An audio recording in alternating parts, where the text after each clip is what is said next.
Christmas.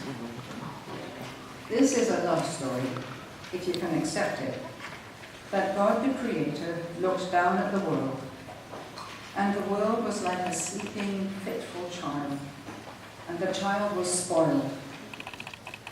Its nations called each other names and roamed Earth's playground like a gang of boys who chose sides, always brandishing their terrifying toys. The world thought it was parentless and hunted restlessly for some new sign or token, as if Christmas had come and gone, its presents all unwrapped, already broken. And the parent God looked at her child and counted the cost of love's freedom. But God had a plan to step out of time and into history and become a man. With eternity to find the spot, God chose with the greatest care. One night, a lone soul stood in a barn with a group of animals, watching the birth of God. While out on the hills, some shepherds were astonished as a sky full of angels appeared and disappeared. And a few astrologers saw a change in the stars they'd studied for years. And almost everyone else knew nothing. Caesar turned and settled in his luxurious bed, while in Bethlehem the power and the glory bawled for milk in a shed. It was quite an entrance. The only Son of God, homeless, illegitimate, a refugee, owning nothing but the world he grew up in, had made himself quite empty.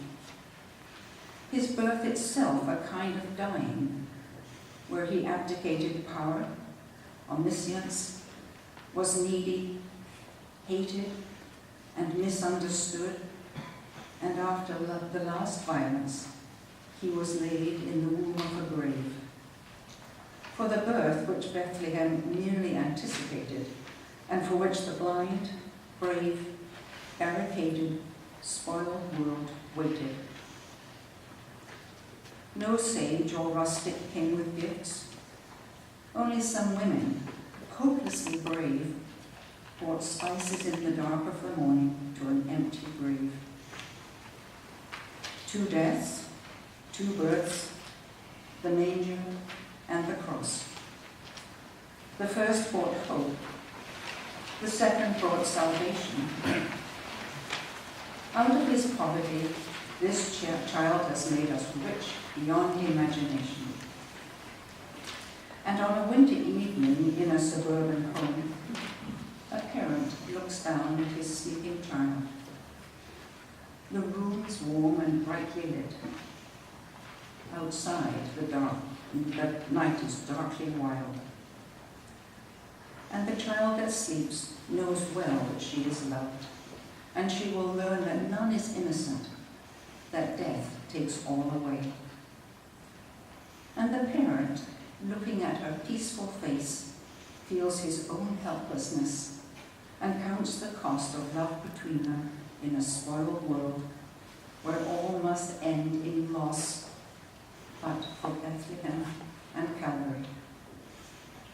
These births have brought an end to death, and the child in the manger is the God we feed in our hearts by faith now and forever. Child, if you would wake on this Christmas, outside you'd find a star, not a street lamp. Listen, you can hear the angel's message in the wind.